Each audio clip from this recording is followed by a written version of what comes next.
Hello guys, आप सभी का हमारे यूट्यूब चैनल नीलम क्लासेस में स्वागत है। हम आपके लेकर आए हैं ईवीएस के कुछ मोस्ट इंपॉर्टेंट क्वेश्चन जो आपके प्रीवियस एग्जाम में पूछे जा चुके हैं। हम उन्हीं क्वेश्चन को डिस्कस करेंगे जो आपके एग्जाम में आपको देखने को मिलेंगे। तो आज हम ईवीएस में पैडागोजी के क्वेश्चन डिस्कस करेंगे। तो चलिए शुरू करते हैं। हमारा फर्स्ट क्वेश्चन क्या कहता है, कक्षा सेकंड में एक पर्यावरण अध्ययन शिक्षक के रूप में आपको विद्यार्थी को यात्रा थीम से परिवहन प्रकरण का संपादन करना है। इसीलिए आप क्या कह रहा है कि कक्षा सेकंड में एक पर्यावरण अध्ययन शिक्षक के रूप में आपको विद्यार्थियों को यात्रा थीम से परिवहन प्रकरण का संपादन करना है। इसीलिए आप क्या करेंगे, तो क्या कह रहा है क्वेश्चन की कक्षा 2 का बच्चा है और आपको उसको क्या करना है कि मतलब कक्षा 2 के बच्चे हैं तो विद्यार्थियों को यात्रा थीम के बारे में बताना है। तो हमने आपको पिछली वीडियो में भी बताया है कि तो हमारे पर्यावरण में 6 थीमें दी गई हैं।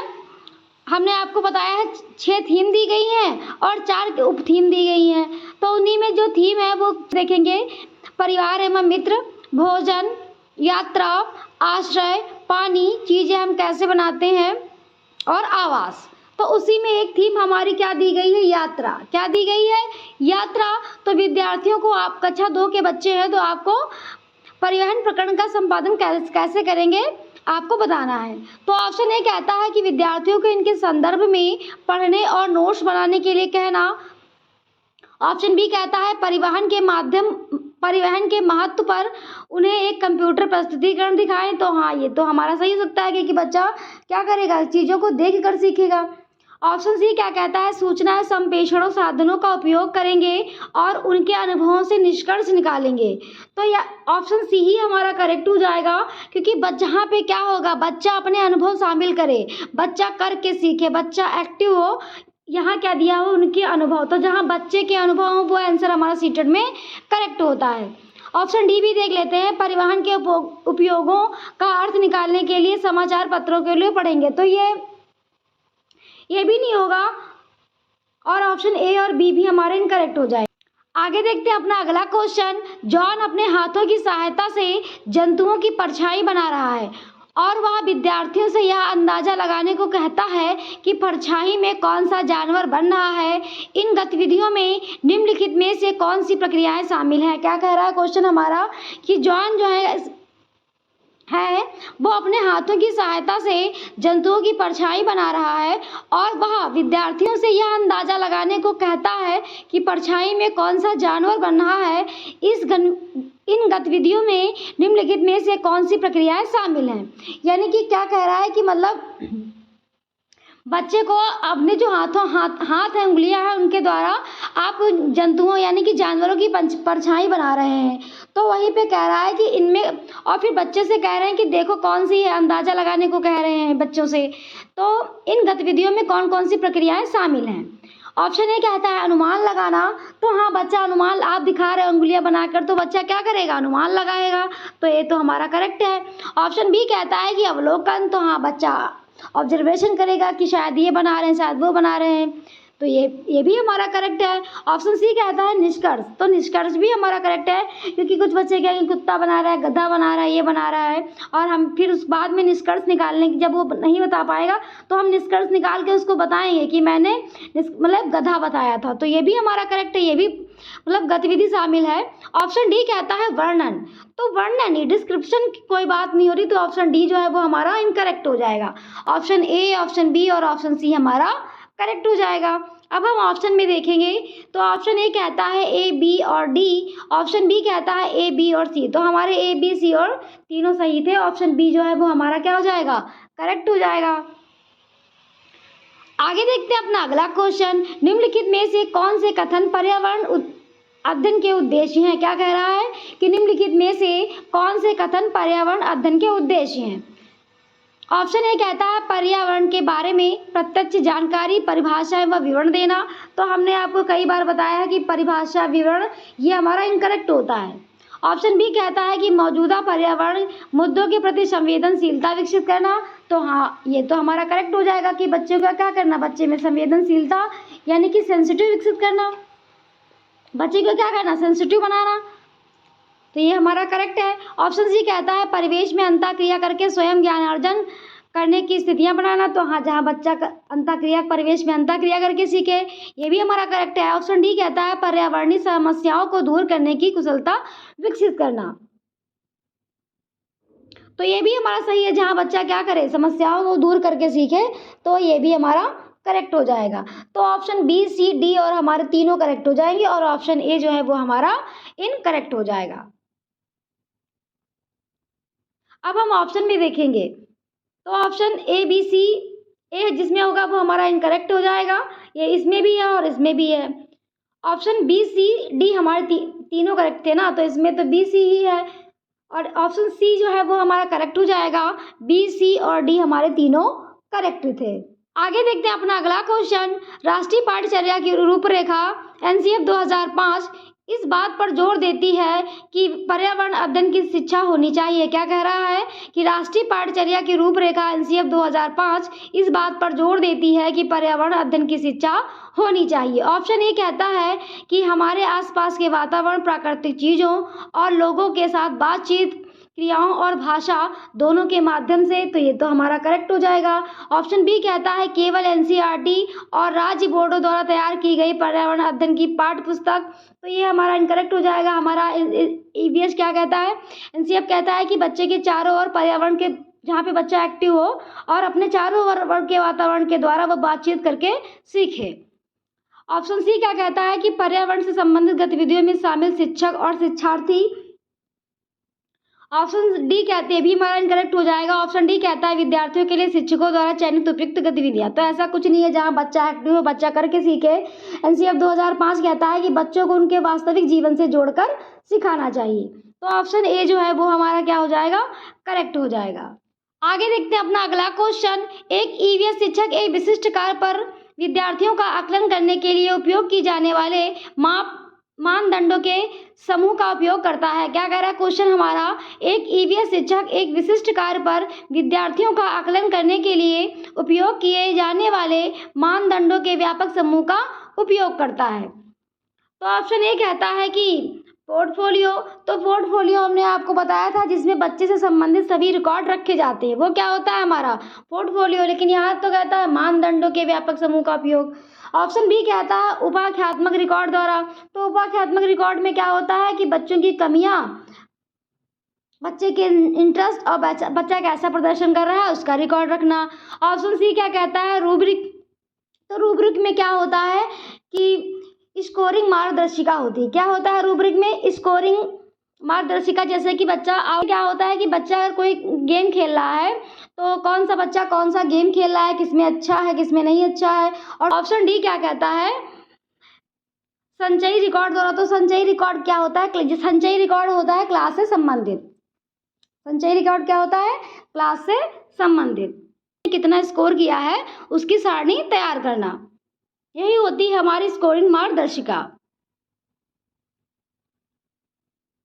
आगे देखते हैं अपना अगला क्वेश्चन। जब पर्यावरण अध्ययन के शिक्षक अपने बच्चों को चिड़ियाघर ले जाते हैं तो वह किस उद्देश्य की पूर्ति करना चाहते हैं। क्या कह रहा है कि जब पर्यावरण अध्ययन के शिक्षक अपने बच्चों को चिड़ियाघर ले जाते हैं तो वह किस उद्देश्य की पूर्ति करना चाहते हैं। यानी कि एक शिक्षक क्या है कि बच्चों को चिड़ियाघर ले गए फील्ड ट्रिप पे, तो किस उद्देश्य की पूर्ति करना चाह रहे हैं। तो ऑप्शन ए कहता है बच्चों को जानवरों के संरक्षण के लिए प्रति संवेदनशीलता बनाना, तो हाँ ये तो हमारा सही हो सकता है। क्या बनाना, बच्चे को सेंसिटिव बनाने की बात हो रही है यहाँ पे, यानी कि संवेदनशील बनाने की। ऑप्शन बी क्या कहता है बच्चे को मजेदार तरीके से सीखने का मौका देना, तो ऐसा कुछ नहीं है, इनकरेक्ट हो जाएगा। ऑप्शन सी क्या कहता है वास्तविक जीवन की परिस्थितियों और कक्षा की विद्या अर्जन के परस्पर बीच संबंध स्थापित करना, तो ए से ज़्यादा हमारा सी आंसर करेक्ट हो जाएगा कि वास्तविक जीवन से जुड़ी हुई और कक्षा से जुड़ी हुई परस्पर संबंध स्थापित करना। ऑप्शन डी क्या कहता है बच्चे में पशुओं को पालने के लिए कौशल विकसित करना, तो ऐसा कुछ नहीं है। ऑप्शन सी जो है वो हमारा करेक्ट हो जाएगा क्योंकि जिसमें बच्चा ज़्यादा एक्टिव है। आगे देखते हैं अपना अगला क्वेश्चन। रमेश अपनी कक्षा 4 की पर्यावरण अध्ययन की कक्षा में खोजपूर्ण प्रश्न पूछता है, उपयुक्त उद्देश्य के किस कौशल के विकास का नहीं है। क्या कह रहा है कि रमेश अपनी कक्षा 5 की पर्यावरण अध्ययन की कक्षा में खोजपूर्ण प्रश्न पूछता है, उपयुक्त उद्देश्य में के किस कौशल के विकास का नहीं है, कौन सा कौशल विकास का इसमें नहीं है। तो ऑप्शन ए कहता है अवलोकन, तो अवलोकन तो हो रहा है क्योंकि वो खोजपूर्ण प्रश्न पूछ रहा है। ऑप्शन बी कहता है प्रदर्शन, तो प्रदर्शन नहीं हो रहा क्योंकि वो तो खोजपूर्ण प्रश्न पूछ रहा है। ऑप्शन सी कहता है रचनात्मक कौशल, तो रचनात्मक कौशल का भी विकास हो रहा है। ऑप्शन डी कहता है श्रवण कौशल, तो श्रवण कौशल का भी विकास हो रहा है। लेकिन वो पूछ क्या रहा था हमारा कि कौन सा नहीं हो रहा है, यानी कि निगेटिव। तो प्रदर्शन कौशल की नहीं बात हो रही क्योंकि वो खोजपूर्ण प्रश्न पूछ रहा है। बच्चे क्या कर रहे हैं, मतलब सक्रिय है और वो क्या कर रहे हैं, प्रश्नों के उत्तर दे रहे हैं। तो लेकिन वो क्या, और ऑप्शन बी में क्या है प्रदर्शन कौशल, तो प्रदर्शन कौशल की यहाँ कोई बात नहीं की गई, पूछा था निगेटिव, इसलिए निगेटिव आंसर हमारा बी सही हो जाएगा। आगे देखते हैं अपना अगला क्वेश्चन, निम्नलिखित में से कौन सा विषय उप विषय नीचे दी गई दक्षता से संबंधित हो सकता है। उन लोगों के लिए परामर्श और मानसिक कल्याण के बारे में सुझाव का मूल्यांकन करता है जिन्होंने आपदा का सामना किया है और अपने घर को खोजने के आघात का सामना किया है। क्या कह रहा है क्वेश्चन हमारा कि निम्नलिखित में से कौन सा विषय या उप विषय नीचे दी गई दक्षता से संबंधित हो सकता है। उन लोगों के लिए परामर्श या मानसिक कल्याण के बारे में सुझाव का मूल्यांकन करता है जिन्होंने आपदा का सामना किया और अपने घर को खोजने के आघात का सामना किया। यानी कि कहने का तात्पर्य यह है कि उप विषय यानी कि थीम या उप थीम की यहाँ पे बात हो रही है। तो उसी में पूछ रहा है वो कौन सा हो सकता है कि जिसमें कि अपने घर को उन्होंने मतलब उन्होंने आपदा के क्या किया, जिन्होंने आपदा का सामना किया है और घर को खोजने का आघात है। यानी कि यहाँ पे किसकी बात हो रही है, घर की। तो घर हमारा क्या है, आश्रय, और तो ऑप्शन बी जो है वो हमारा क्या हो जाएगा, करेक्ट हो जाएगा। आगे देखते हैं अपना अगला क्वेश्चन, पर्यावरण अध्ययन में निम्न में से कौन से समस्या समाधान के गुण है। क्या कह रहा है कि पर्यावरण अध्ययन में निम्नलिखित में से कौन से समस्या समाधान के गुण हैं। तो ऑप्शन ए कहता है सृजन, तो हाँ सृजन हमारा करेक्ट है कि समस्या बच्चा क्या करता है, अपनी समस्याओं का वो क्या करता है, खुद ही हल ढूंढता है। तो ऑप्शन बी ए हमारा करेक्ट है। ऑप्शन बी क्या कहता है कि चयन, हाँ तो बच्चा क्या करेगा, चयन भी करेगा, सिलेक्शन भी करेगा। ऑप्शन सी कहता है भाषा, तो भाषा समस्या समाधान का गुण नहीं है। ऑप्शन डी कहता है लेखन, तो लेखन भी नहीं है। ऑप्शन ए और बी जो है वो हमारा करेक्ट हो जाएगा। ये क्या पूछा था, समस्या समाधान के गुण। अब हम ऑप्शन में देखेंगे तो ऑप्शन ए कहता है ए और बी, तो ऑप्शन ए ही हमारा सही हो जाएगा क्योंकि ए और बी हमारे दोनों सही थे। आगे देखते हैं अपना अगला क्वेश्चन, बच्चों के लिए ईवीएस कक्षा में अधिकतम क्या होना चाहिए। क्या कह रहा है कि क्वेश्चन हमारा क्या कह रहा है कि बच्चों के लिए ईवीएस कक्षा में अधिकतम क्या होना चाहिए। ऑप्शन ए कहता है वाद विवाद का प्रावधान, तो हाँ बच्चा डिबेट के द्वारा सीखे। ऑप्शन बी कहता है अनुभव आत्मक सीखना, तो हाँ बच्चा अपने अनुभव के द्वारा सीखता है। ऑप्शन सी कहता है कहानी, तो बच्चा कहानियों के माध्यम से भी सीखता है। ऑप्शन डी कहता है तथ्य और सूचनाएं, तो तथ्य और सूचनाओं को एकत्रित कौन करता है, वो तो टीचर करता है ना। बच्चे के लिए क्या है, ये निगेटिव वर्ड है, तो ये हमारा क्या हो जाएगा, इनकरेक्ट हो जाएगा। Option B A B C हमारे तीनों करेक्ट हो जाएंगे क्योंकि क्या कह रहा है कि पर्यावरण अध्ययन में अधिकतम क्या होना चाहिए। तो वाद विवाद भी के बच्चा, हमने आपको कई बार बताया कि बच्चा वाद विवाद के द्वारा सीखता है, डिबेट के द्वारा। ऑप्शन बी अनुभव के द्वारा भी सीखता है और कहानियों के द्वारा। ऑप्शन ए बी और सी तीनों हमारे करेक्ट हो जाएंगे और ऑप्शन डी हमारा इनकरेक्ट हो जाएगा। अब हम ऑप्शन में देखते हैं तो ऑप्शन ए कहता है ए और बी, ऑप्शन बी कहता है ए बी और सी, तो ऑप्शन बी हमारा करेक्ट हो जाएगा क्योंकि ए बी और सी हमारे तीनों सही थे। आगे देखते हैं अपना अगला क्वेश्चन, पर्यावरण अध्ययन के अध्यापक को क्या करना चाहिए। क्या कह रहा है कि पर्यावरण अध्ययन के अध्यापक को क्या करना चाहिए। ऑप्शन ए कहता है कि पाठचर्या का निर्माण करना चाहिए। ऑप्शन बी कहता है कि पाठचर्या का पालन करना चाहिए और ऑप्शन सी कहता है पाठचर्या का हस्तांतरण करना चाहिए और ऑप्शन डी कहता है पाठचर्या का क्रियान्वयन। तो ये तो हमारा तीनों इनकरेक्ट हो जाएंगे। ऑप्शन ए हमारा करेक्ट हो जाएगा, क्या करना चाहिए, पाठचर्या का निर्माण शिक्षक करता है, तो ऑप्शन ए हमारा करेक्ट हो जाएगा।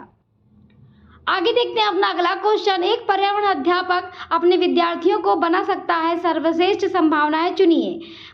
क्या कह रहा है क्वेश्चन हमारा कि एक पर्यावरण अध्यापक अपने विद्यार्थियों को बना सकता है सर्वश्रेष्ठ संभावनाएं चुनिए, यानी कि क्या बना सकता है, इसमें से कौन सी सर्वश्रेष्ठ संभावना है। ऑप्शन ए कहता है उन्हें वस्तुओं के पुनः उपयोग पुनः चक्रण में लाने को कहना। ऑप्शन बी कहता है उन्हें नए संसाधन विकसित करने को कहना। ऑप्शन सी कहता है कि उन्हें अपने इलाके के एक पौधे पेड़ का देखभाल करता बनाकर। ऑप्शन डी कहता है उन्हें प्रकृति को हानि ना पहुंचाने के लिए कहना। तो जिसमें बच्चा हमारा एक्टिव हो वो आंसर हमारा करेक्ट होता है। तो ऑप्शन ए भी हमारा इनकरेक्ट हो जाएगा और बी भी इनकरेक्ट हो जाएगा। ऑप्शन सी जो है वो हमारा करेक्ट हो जाएगा कि बच्चा क्या करेगा, अपने इलाके या घर में कोई भी पेड़ या जानवर को पाले और कैसे बड़ा हो रहा है, कैसे उसमें बीज निकल रहे हैं, कैसे फूल फल निकल रहे हैं। तो जिसमें बच्चा एक्टिव है वो हमारा आंसर करेक्ट होता है। तो ऑप्शन सी जो है वो हमारा करेक्ट हो जाएगा। आगे देखते हैं अपना अगला क्वेश्चन। ईवीएस की कक्षा में निम्नलिखित में से किस एक को कम किया जाना चाहिए। क्या कह रहा है कि ईवीएस की कक्षा में निम्नलिखित में से किस एक को कम किया जाना चाहिए, यानी कि नेगेटिव की यहाँ पे बात कर रहा है। ऑप्शन ए कहता है स्वतंत्रवाद विवाद। तो हमने आपको कई बार बताया है कि बच्चा डिबेट के माध्यम से वाद विवाद करके सीखता है, तो ये हमारा करेक्ट है। ऑप्शन बी कहता है चित्र पठन। तो हाँ बच्चा, क्या होता है चित्र पठन, चित्र को देखकर पढ़ता है, ये भी हमारा करेक्ट है। ऑप्शन सी कहता है विवरण। तो विवरण नहीं होगा, हमने अभी आपको पिछले क्वेश्चन में क्या बताया है कि एनसीईआरटी 2005 क्या कहता है कि परिभाषा और विवरण इन सबको क्या करना चाहिए, कम करना चाहिए। तो ये हमारा निगेटिव इनकरेक्ट हो जाएगा। ऑप्शन डी कहता है कथा। तो हाँ बच्चा कथा कहानियों के माध्यम से सीखता है, तो ये भी हमारा करेक्ट है। लेकिन यहाँ पे निगेटिव पूछ रहा था तो ऑप्शन सी हमारा करेक्ट हो जाएगा विवरण, क्योंकि वो कह रहा था किसको कम किया जाना चाहिए, निगेटिव पूछ रहा था। ऑप्शन सी हमारा करेक्ट है। आगे देखते हैं अपना अगला क्वेश्चन। रूबी अपने विद्यार्थियों को बीजों के अंकुरण पाठ के लिए शिक्षण की योजना बनाती है। वह विभिन्न बीजों को पहचानने एवं उनका नाम बताने को कहती है। वह शिक्षण की किस विधि का उपयोग कर रही है। क्या कह रहा है क्वेश्चन हमारा कि रूबी अपने विद्यार्थी को बीजों के अंकुरण पाठ के शिक्षण की योजना बनाती है। वह विभिन्न बीजों को पहचानने व उनके नाम बताने को कहती है। वह शिक्षण के किस विधि का उपयोग कर रही है, यानी कि क्या कह रहा है कि अध्यापिका है जो रूबी है वो क्या कर रही है, बीजों के अंकुरण पाठ पढ़ा रही हैं। उसमें वो क्या कर रही हैं कि बच्चे को बीज दिखा रही हैं और फिर इन बीजों के नाम पूछ रही हैं। तो कह रहा है कि कौन सी शिक्षण विधि का उपयोग कर रही हैं। ऑप्शन ए कहता है समस्या समाधान विधि।